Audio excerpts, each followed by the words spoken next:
Eu tenho muito orgulho do que aconteceu na Copa de 2014, porque eu acho que foi... eu estou nessa profissão desde 83, né? Então são quase 35 anos. E ali eu achei que foi motivo para eu ficar orgulhoso, porque o que aconteceu? Já em 2013, na Copa das Confederações, eu já era crítico do time do Felipão. Eu achava que o time não era bom, o time não era competitivo, etc.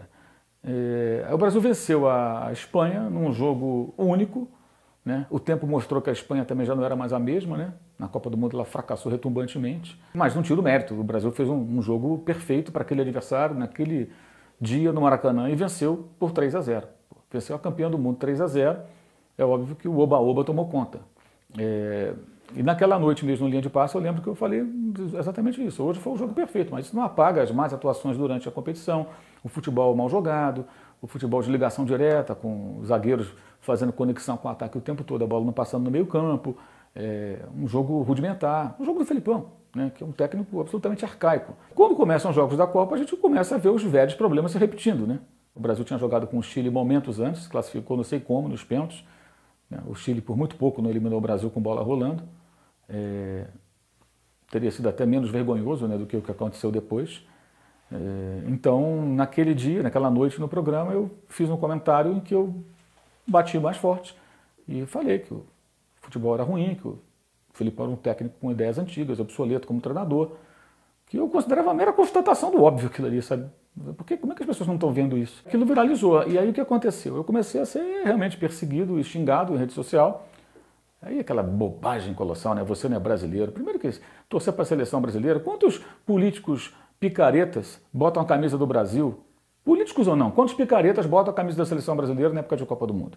Quantas pessoas desonestas vestem a camisa do Brasil em época de Copa do Mundo? São patriotas? São bons brasileiros?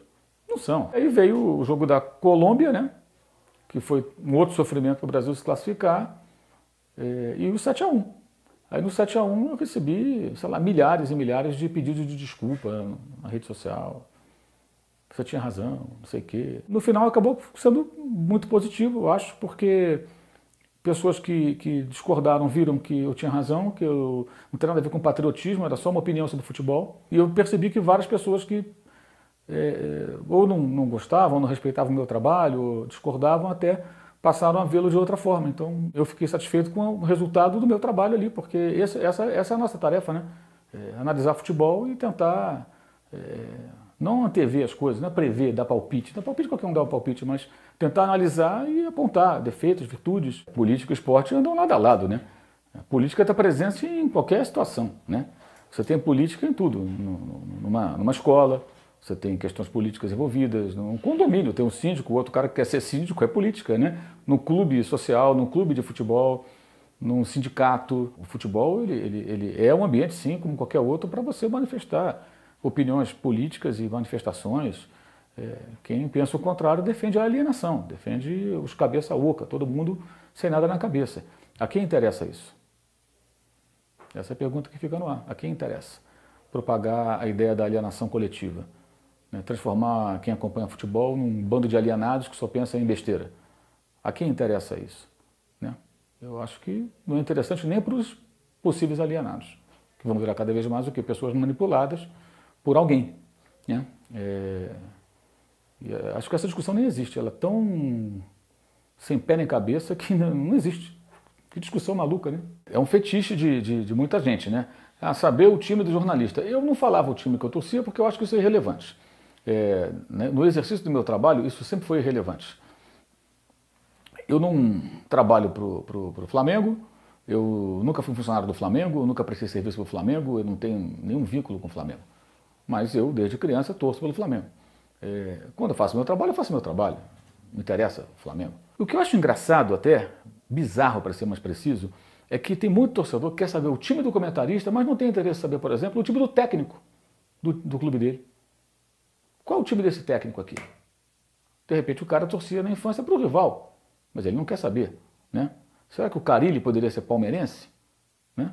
Será que o Roger Machado era palmeirense? Acho que não, né? Tem gente que até fala, você fala muito do Flamengo na rede social. Falo muito do Flamengo na rede social, sim. Porque eu tenho muita informação do Flamengo, tenho muitas fontes lá, e o clube gera muita repercussão. E se eu dou uma tuitada do Flamengo, a repercussão ela é muito maior do que a de outros clubes. Eu imagino que a quantidade de rubro-negros que me seguem na rede social também é muito numerosa. E, então, assim, eu faço o meu trabalho do jeito que tem que ser feito e acho que a rede social ela acaba aflorando mais esse fetiche. Mas é um fetiche meio maluco, né? Eu torço pro time tal. O time contratou um técnico. Então, meu clube paga aquele técnico. Eu não me importo com o time de infância dele. Contratou um jogador caríssimo. O clube pagou uma multa e paga um salário altíssimo para esse jogador. Mas não me importa o time desse cara. Mas o jornalista que trabalha lá numa empresa tal, que eu não sou obrigado a ver, eu vejo porque eu quero, eu leio porque eu quero saber o time dele. E aí tem o mais bizarro ainda, né? O cara que te ataca falando, você torce para tal time.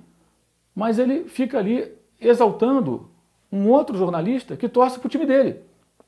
E que se comporta como torcedor muitas vezes. Antigamente o camarada, se quisesse se comunicar com um jornalista que trabalha na TV ou no rádio, enfim, ele tinha que mandar uma carta, depois ele tinha que mandar um fax e torcer para alguém ler, né, e eventualmente falar com ele. Ele ouvia, leu minha carta, leu meu fax, e só. Hoje você pode se comunicar com as pessoas, né? Claro que você não consegue responder a todo mundo, que são muitos seguidores, então muitas vezes o cara escreve e aquilo se perde naquele mar ali de mensagens, de mentions, né, e tal, e você não consegue responder. Mas sempre tem a possibilidade de você falar com um, com o outro, responder, ouvir uma crítica, receber um elogio. Só que a internet, como todo mundo sabe, ela é ainda um ambiente novo, a rede social é um ambiente novo, onde as pessoas acham que não existe lei, que elas podem fazer o que elas bem entendem. Não são poucos aqueles que ofendem, que vão ali só para provocar. O cara que está ali só para encher o saco, ele não quer interagir contigo, né? Até é muito comum o cara falar assim, você bloqueia quem discorda de você. Não, não bloqueio quem discorda de mim.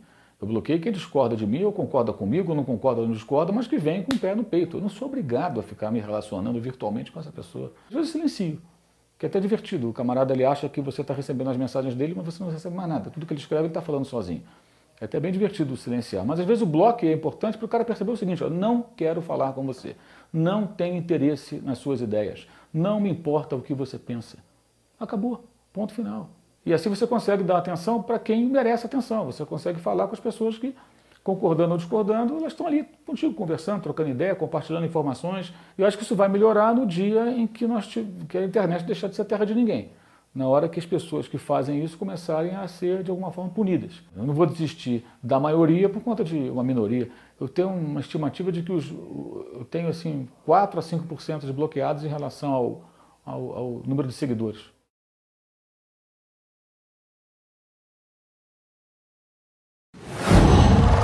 Qual?